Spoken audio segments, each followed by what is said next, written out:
Ok, salut. Alors aujourd'hui, on va aller déchaumer.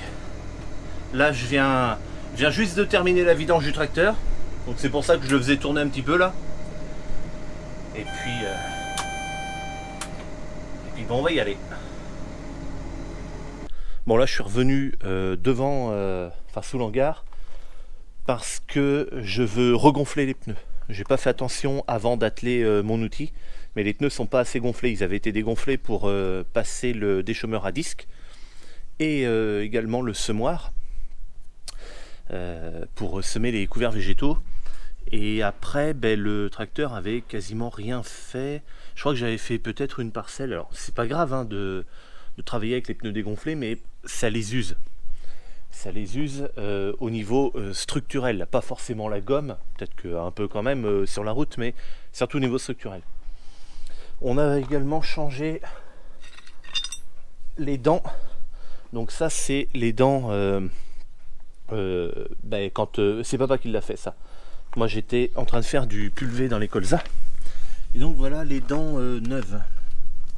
Voilà, tu vois, si je mets je sais pas moi, la pointe au même endroit, tu vois un peu. Donc les dents là, elles sont tordues. Je sais pas, t'as peut-être remarqué. Tu vois, elle est pas en face là, la pointe. C'est tout à fait normal.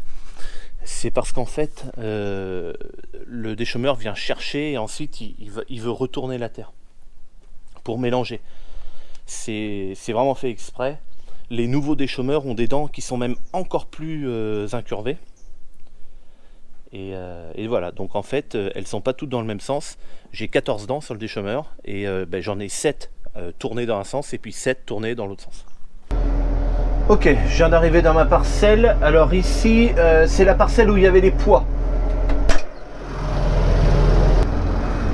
La parcelle où il y avait des pois, donc une parcelle qui est riche en carottes. Entre autres. Quelques pois qui repoussent. Alors des pois qui repoussent, c'est normal, hein, parce que j'en ai peut-être laissé la moitié dans le champ. Tout ça parce que en fait, je l'ai expliqué dans ma vidéo de moisson des pois, mais la culture a subi les intempéries, des intempéries assez fortes. Et donc ça m'a plaqué les pois au sol. Et j'avais les plus grandes difficultés à ramasser. Mais bon, de toute façon, qu'est-ce que tu veux, c'est comme ça, hein. Et puis c'est tout. Là, je m'aperçois, regarde, qu'il y a des champignons. Là, il y en a un. Là, il y en a un autre. On peut aller un peu plus loin. Ça, c'en est un. Là, il y en a encore deux. Là, au bout de mon doigt. Et puis là. D'ailleurs, ça, c'est ce qu'on appelle des vesses de loup, à mon avis. Ah non, même pas.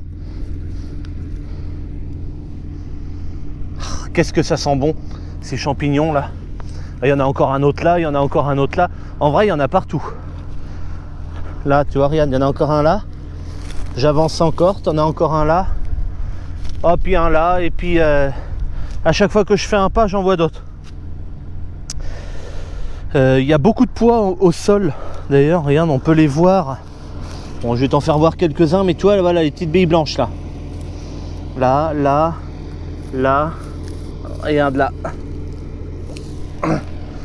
Bon ça c'est des pois que j'ai pas pu ramasser. D'ailleurs ça se voit, hein, tu vois, la végétation est encore plaquée au sol là. Je m'attends ici à une parcelle un peu tassée. En vrai j'en sais rien. Je sais pas pourquoi je m'attends à ça ici. Ça se trouve c'est complètement con ce que je dis, hein. Oh non, ça a même pas l'air tassé. Regarde, avec le pied je vais largement gratter dedans. Bon, de toute façon, on va voir hein, si ça tire ou si ça tire pas. Ce qui me fait chier, c'est vraiment les carottes. Il y a eu un glyphosate dans cette parcelle. C'est pour ça qu'il y a plein de carottes qui sont comme ça, là, qui sont éclatées, là. Franchement, là, j'ai vraiment pas le choix. Et puis, tu as vu, pourtant, même que... Alors, je sais pas si ça se voit bien à la caméra, mais on voit plein... Regarde, je vais avancer un peu. Voilà, regarde, tu vois. Il y a plein de carottes qui repoussent, quoi.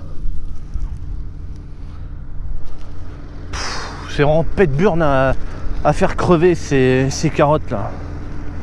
Tout à l'heure je te faisais voir les champignons là, parce que t'as des gens, des détracteurs de l'agriculture qui disent que ah ben là, les champs, les parcelles sont mortes, il n'y a plus de vie dedans, machin.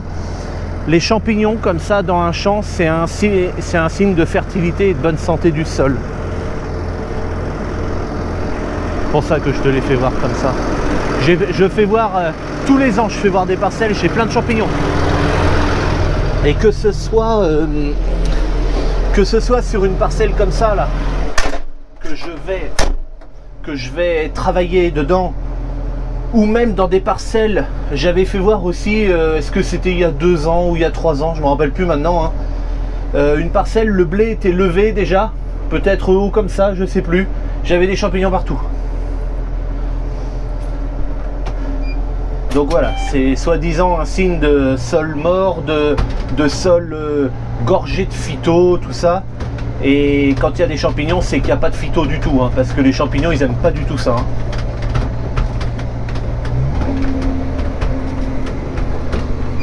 Allez, je vais éteindre les gyrophares.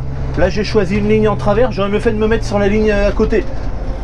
Là, moi, le GPS fait n'importe quoi parce que le tracteur est complètement penché. Et ça va se reprendre.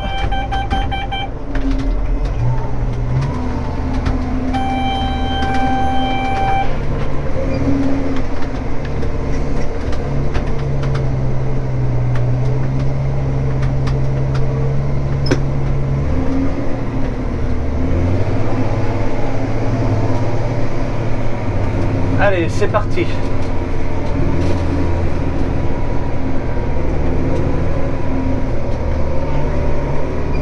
Alors, comparé à la parcelle de tout à l'heure, bon, peut-être que ça tire un tout petit peu plus. Mais ce qui serait pas surprenant, là, je suis à un bon 15 cm, même un peu plus. Bon, entre 15 et 20 cm, d'après le réglage. Et tout à l'heure, j'étais dans une parcelle où il y avait du colza. Et alors, il y avait beaucoup de colza parce que c'était les champs qui avaient grêlé. Donc, il y avait beaucoup de colza qui avaient repoussé. Ça fait du bon travail quand même, t'as vu? Enfin, je sais pas si tu vois grand chose avec la caméra. On va descendre après. C'est un champ de colza qui avait grêlé, donc j'avais beaucoup de repousses. Aussitôt la moisson, j'avais passé un coup de déchômeur justement pour faire repousser tous ces colzas. Et je pense que ça tirait moins. Ben, peut-être parce que il y avait déjà eu un coup de déchômeur d'une part, et d'autre part parce que les racines de colza, elles étaient déjà profondes, parce que tu avais des colzas qui faisaient 30 à 40 cm dans la parcelle là, hein, où j'étais juste avant. Donc je pense que la racine pivotante la racine pivotante du colza avait commencé à faire son travail, et c'est peut-être pour ça que ça... Qu'est-ce que c'est que ça là-bas?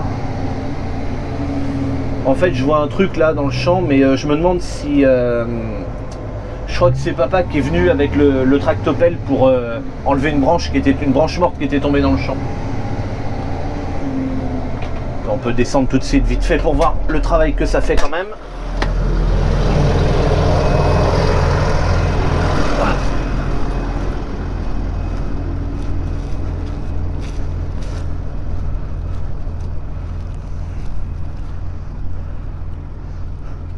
Bon, ça fait... Putain, oui, si, ça va bien quand même. Ah, si. Si. Alors, tu vois, ça arrache de la carotte et puis de ces racines là, mais ce genre de truc, ça, à mon avis, ça sera pas suffisant quand même. Bon, tout ce qui sera arraché et qui crèvera, après tout, je prends. Alors tu vois, regarde, je le fais voir souvent quand je me sers de ce déchômeur là. Ça, c'est le travail fini, j'ai envie de dire.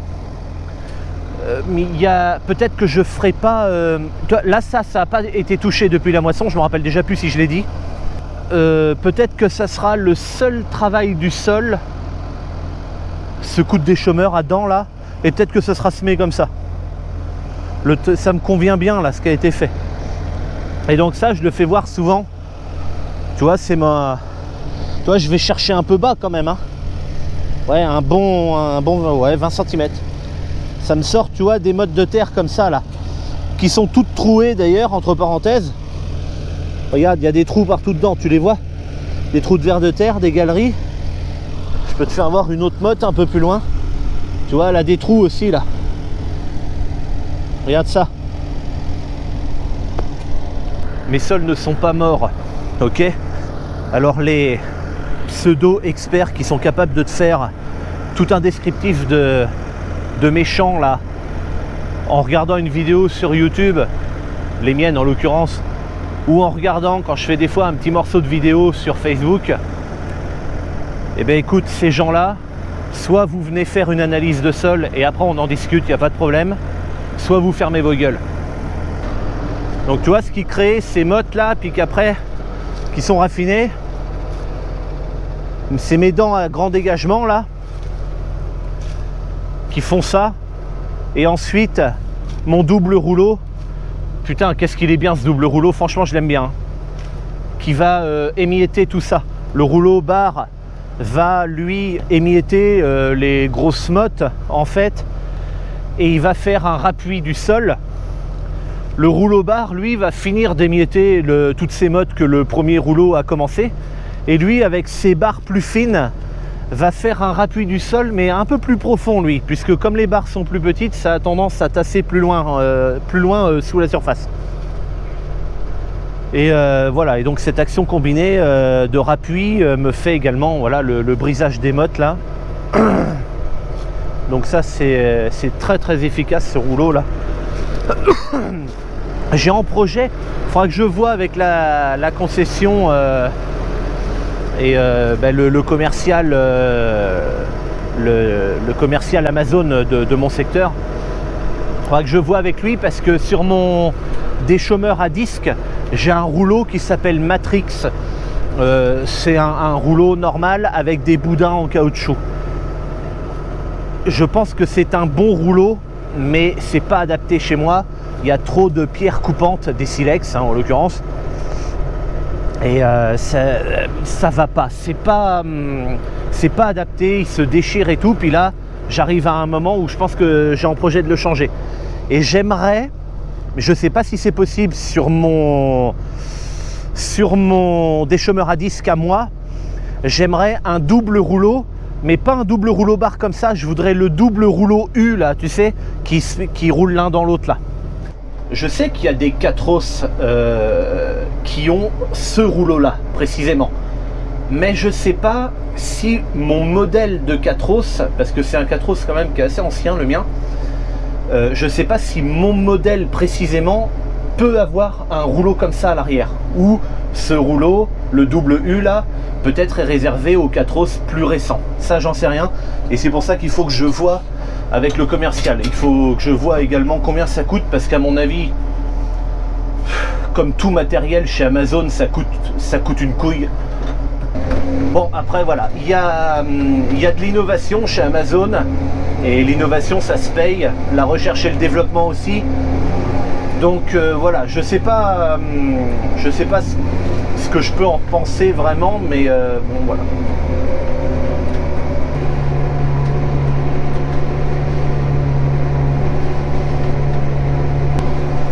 Bon ben ça continue. Là j'ai fait, d'après le GPS, j'ai fait 8 hectares. Donc en fait j'ai pris, tu vois, une bande sur deux. J'ai été jusqu'en bas du champ et là je remonte maintenant. Et ben, ce que je vais faire, c'est une fois que j'aurai terminé, ben, après je ferai mes tours de champ et voilà. Tout à l'heure j'ai eu un petit truc avec le GPS, je vais t'en parler parce que si jamais tu as un GPS comme le mien et que ça t'arrive, ben, comme ça tu seras au courant. Alors attends, j'arrive au bout, je vais m'arrêter.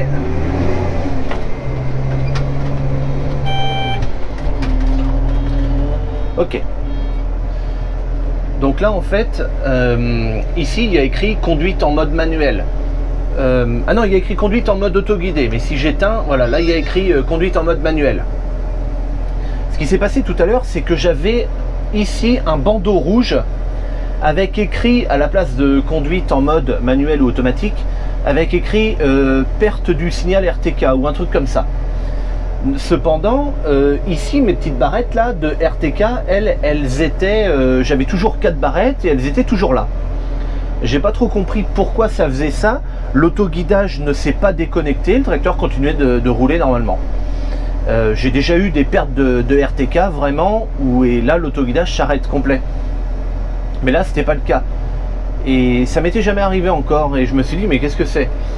Et j'ai envoyé un message au technicien et il y en a un qui m'a répondu que en fait quand ça fait ça, c'est qu'il y a une interférence avec le RTK. Alors peut-être ça peut être n'importe quoi hein, comme interférence, mais le RTK continue quand même de fonctionner pendant 20 minutes.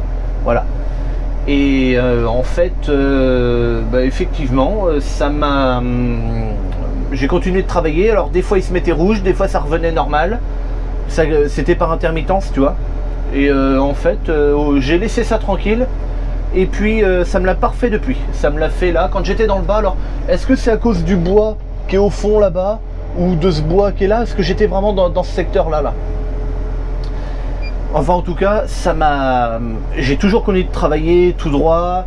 Enfin, ça m'a jamais... ça a rien fait en fait. Hein. C'est juste que je l'ai vu et j'ai posé la question. Ah oui, tiens, un autre petit truc. Tu vois, regarde, là, je suis dans mon champ. La ligne rouge, ben, c'est ma limite là de bord de champ. Et tu vois, les lignes, en fait, elles continuent à l'extérieur de la parcelle. Et j'ai demandé, là, il y a 10 minutes au technicien si, dans une future version, on pouvait ne pas voir les lignes qui sont à l'extérieur du champ. Alors, je leur ai dit que c'était pas un problème, hein, que c'était juste esthétique. Donc voilà, le technicien a créé un ticket pour ça et fait la demande à l'équipe de développement. Donc on verra. Allez, c'est reparti. Ça m'arrive régulièrement hein, de parler. Je parle avec les techniciens plusieurs fois par semaine. Voilà. Et à chaque fois, c'est pour des idées d'amélioration ou alors des fois, c'est juste des questions que je leur pose pour moi personnellement. Tu vois, des choses comme ça. Mais ouais, on se parle plusieurs fois par semaine parce que j'ai tout le temps une question à poser et puis ça m'intéresse. Donc, il y avait un caillou, je voulais voir s'il passait correctement derrière.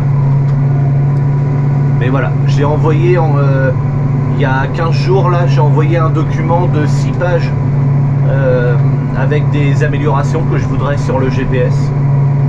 Donc on va voir.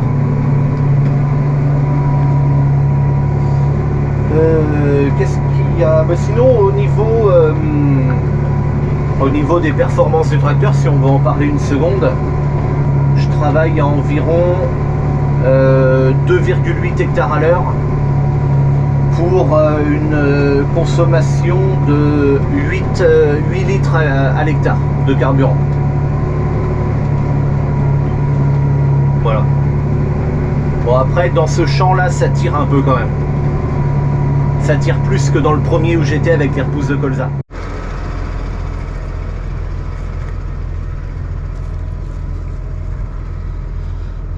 Bon allez, ça marche bien. Et on a encore des mottes toutes trouées, toutes poreuses. Voilà, tu vois, regarde, la terre se travaille quand même vraiment bien. Bon, ben là, je suis en train de terminer ma parcelle. Je fais les bouts de champ là. Alors c'est cool parce qu'avec le GPS, du coup, eh ben, je l'active et comme ça, bon là j'ai fait marche avant, marche arrière. Le volant était un peu vénère là, parce que il savait pas trop ce que j'étais en train de faire. Enfin là ça va.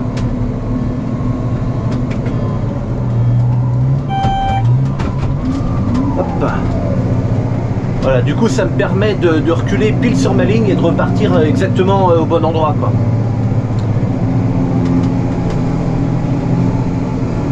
Alors là c'est déjà fait et pourtant je repasse quand même. Il y a une raison hein, bien entendu pourquoi je fais ça. Peut-être je l'ai déjà expliqué, je m'en souviens pas. Mais étant donné que j'ai travaillé comme ça, et tu vois, on voit bien la limite quand même entre les deux là. Même de derrière, tu vois, on le voit bien aussi.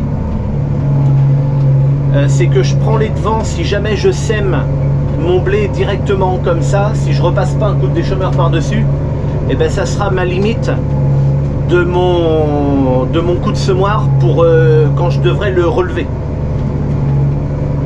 Donc là je dois faire 5 passages parce que avec mon semoir je dois faire 5 passages tout autour de la parcelle, puisque au 5e passage il y a mon passage de traitement. Donc en faisant 5 avec cet outil là qui fait la même largeur que mon semoir, ben ça revient au même. Et comme ça me fait une trace qui me permet de vraiment de voir où est-ce que je dois relever mon semoir. Alors après je peux le faire avec le GPS aussi. Il y a une petite combine pour créer une ligne tout autour du champ. Alors la combine en fait c'est d'aller dans le champ, dans les limites, ensuite d'appuyer sur ce petit bouton là en forme de rond, et là on lui dit par exemple ben moi c'est 18 mètres parce que mon pulvé fait 36, donc la moitié c'est 18. Là c'est à l'intérieur parce que ça peut être en dehors, mais moi c'est à l'intérieur. Je fais OK et hop, et si je valide, ah ben faut cliquer dessus quand même. Voilà, alors là la ligne on la voit pas parce que alors c'est dommage mais on la voit pas parce qu'elle est dessous ma ligne violette là. Mais à l'autre bout du champ je te la ferai voir parce qu'on verra celle qui est en travers. Voilà, je suis arrivé au bout du champ, j'ai reculé un peu. Donc tu vois, on voit la ligne noire qui arrive là et qui repart comme ça. Voilà, ça c'est une autre combine visuelle qui me permet également d'avoir un point de repère pour relever mon semoir. Mais j'aime bien quand même les traces au sol, de toute façon. Là je suis dans une terre lourde, le tracteur fait beaucoup de bruit. J'avance plus.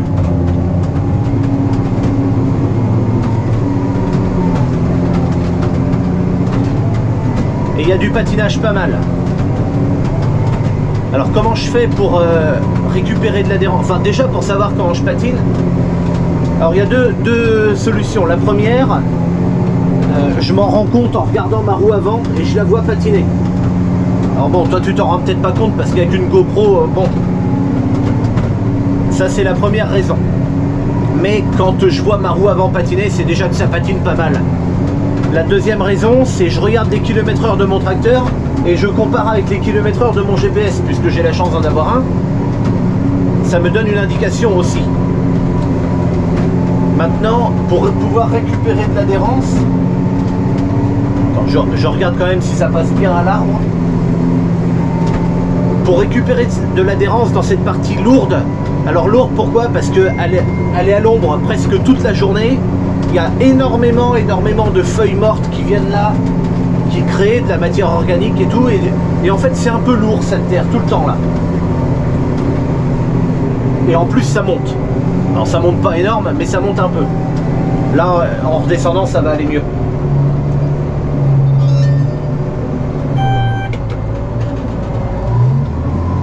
Alors maintenant, il y a une petite combine parce qu'il existe, pour avoir plus d'adhérence, plusieurs solutions.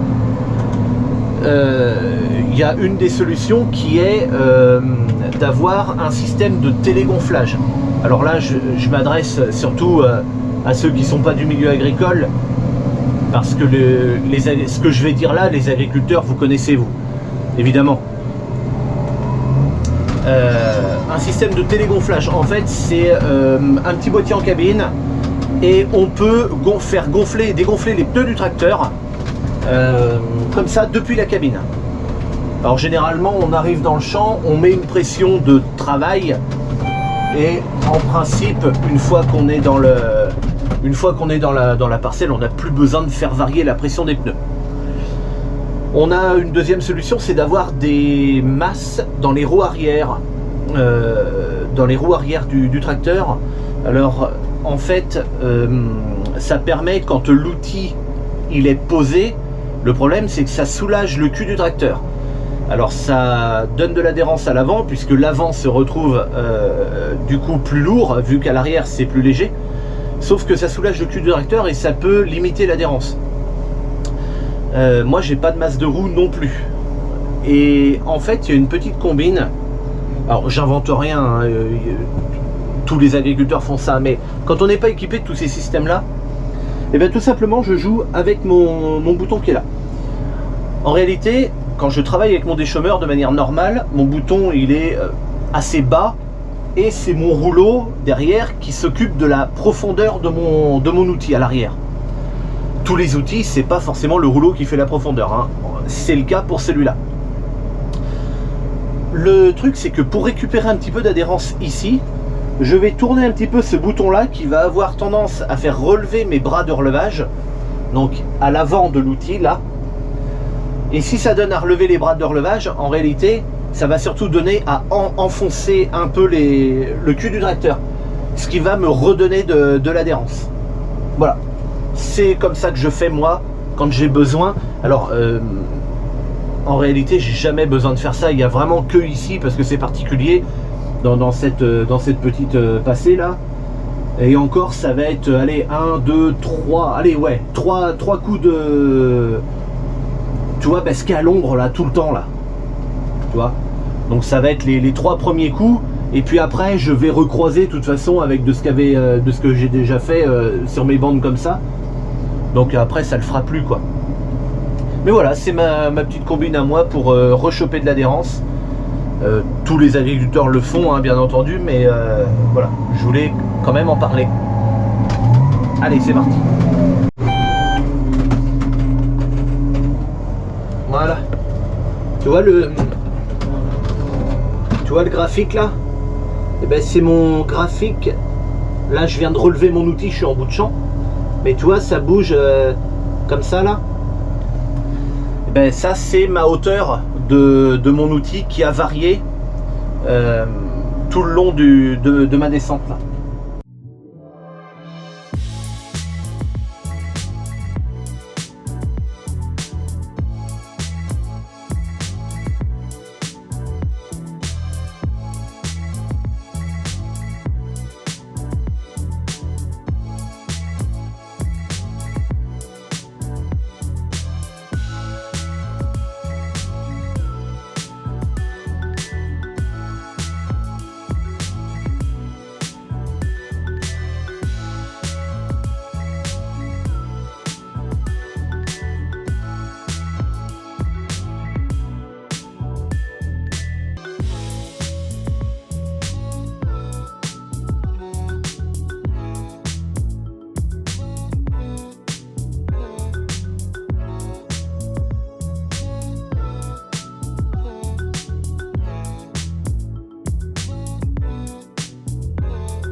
No.